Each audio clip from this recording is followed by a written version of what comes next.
I slept with my boss. To destroy his marriage. It started the moment I realized he wasn't the kind of man people thought he was. I'm Luna from Seattle. 2 years ago, I lived with my boyfriend, Logan Taylor. We talked about the future like it was already decided. Nothing felt wrong. That's the problem. Because when it ended, it didn't explode. It just shifted quietly until I realized I wasn't part of his life anymore. I found out he was cheating through something small. A message he didn't close properly. A name I didn't recognize. Emma Brown. I didn't confront him right away. I watched first. The way he smiled at his phone. The way he started coming home later. The way everything about him felt slightly redirected.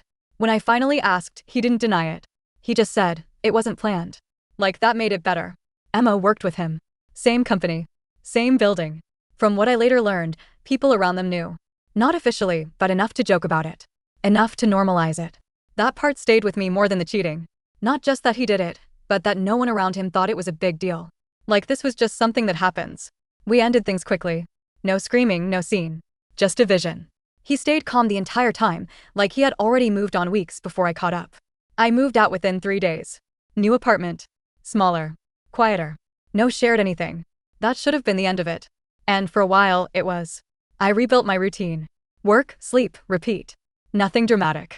Just distance. 8 months later, I started a new job. Different company. Better role. More responsibility. That's where I met Henry Davis. I recognized his name first. Not immediately. It took a second. Like something sitting in the back of my memory that didn't fully connect until I saw him in person.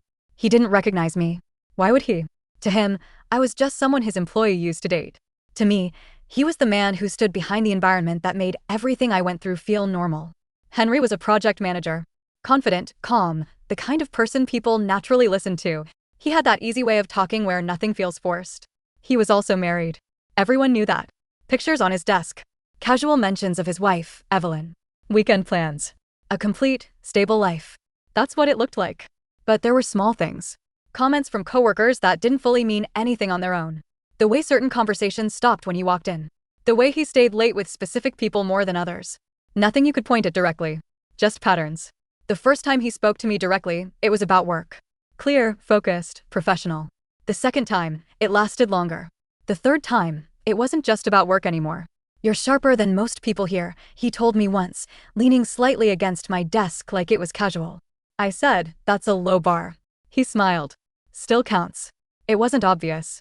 That's what made it easy to ignore. Until it wasn't. The first time he asked me to grab a drink, it was framed as a team thing. By the time I got there, it was just him. Everyone bailed, he said. Didn't want to cancel on you. I should have left. Instead, I sat down. We talked about work first. Then the conversation shifted slowly, like it didn't want to be noticed. He mentioned his marriage. Complicated, he said. I didn't react. He kept going anyway. We're more like roommates at this point. I had heard that before. Almost word for word. I didn't call him out. I didn't ask questions. I just listened. That was the first mistake. Or maybe it wasn't a mistake. Maybe it was the moment everything started. After that night, it didn't become an affair right away. It became a pattern. Messages first. Nothing obvious. Just work-related at the start. Then longer replies. Then late replies. Then conversations that had nothing to do with work anymore. He never rushed it. That's what made it dangerous. It felt controlled. Measured. Like everything had a pace he was used to. I recognized it. And I still didn't stop.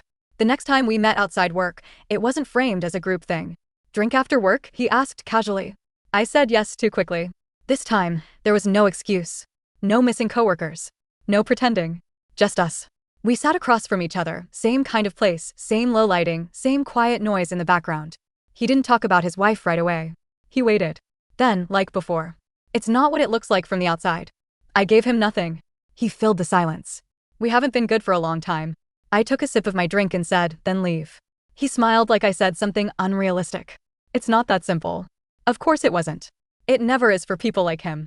The line didn't get crossed that night either. But it got closer. Closer in the way conversations linger. In the way silence stops feeling uncomfortable. In the way you stop questioning why you're still there. By the third time, there was no pretending anymore. No explanations. No, this is complicated. Just a quiet understanding of what was already happening. The first time it actually happened, there wasn't a moment. No pause. No decision out loud. Just a shift. After, he didn't look guilty. That was the part that stayed with me. He just continued. Like this was already part of his life. After that, everything became easier. Too easy. We didn't need excuses anymore. We didn't need reasons to talk. It just became something we both stepped into without saying it. And the whole time, I paid attention. Not emotionally. Carefully. I listened to how he talked about Evelyn. Sometimes she was distant. Sometimes difficult. Sometimes just there. Never once did he say anything that sounded like responsibility. It was always framed like something happening to him, not something he was doing. I asked questions, but I kept them light. How long have you been married? Do you guys still spend time together? Does she know you're unhappy? He answered everything. Too easily. Like he wanted to be understood. Like he needed someone to agree with him. And I gave him just enough. Just enough to keep him talking. At work, nothing changed on the surface. Meetings, deadlines, conversations. But underneath it, there was something else running quietly in the background. People noticed something. Not the truth. Just enough. Olivia said it once while we were grabbing coffee. You and Henry seem close. I shrugged. We work together. She gave me a look but didn't push it. That's how it always is. People see just enough to suspect, not enough to act. Weeks passed. Then months. And somewhere in the middle of all of it, something shifted inside me. Not emotionally. Clearly. I started noticing patterns. The way he repeated things. The way his explanations lined up too perfectly. The way everything he said about his marriage sounded rehearsed. I had heard it all before. Just from someone else. Different voice. Same script. That's when I stopped being inside it. And started watching it. I went back through our messages. Not for memories. For details. Dates. Times. Gaps. I noticed when he texted. When he didn't. When he disappeared for hours and came back like nothing happened. I didn't have to guess what those gaps meant. I didn't need to create anything. He was already giving me everything. The moment everything changed was small. We were sitting in his car after work. Engine off. Just silence for a second. Then he said it.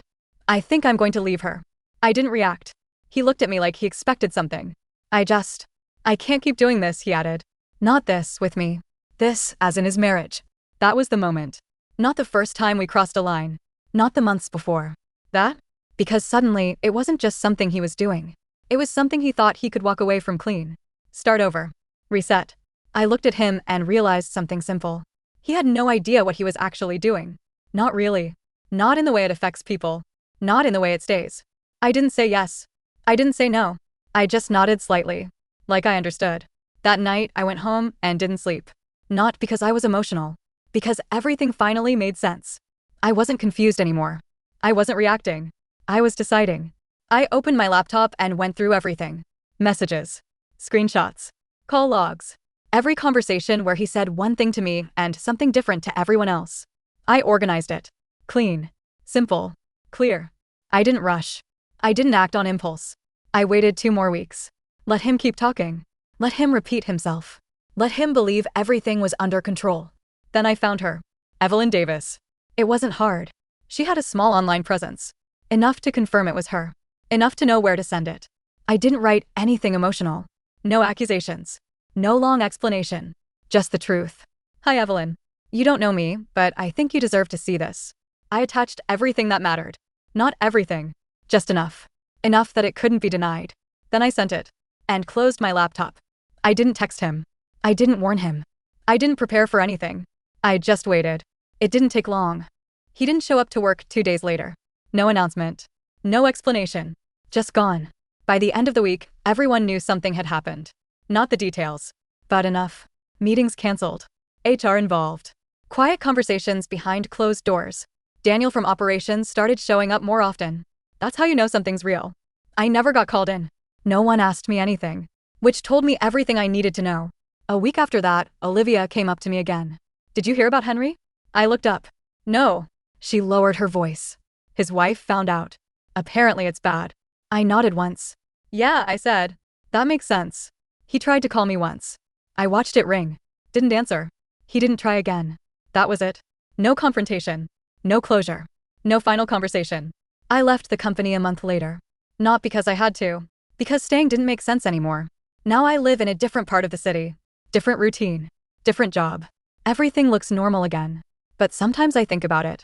Not what he lost. What I did. I didn't stop anything. I let it happen. I stayed in it. I listened.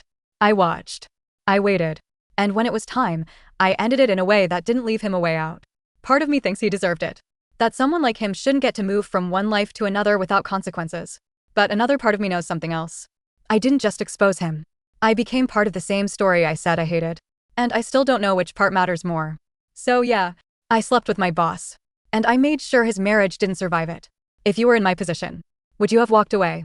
Or stayed long enough to make sure it caught up to him?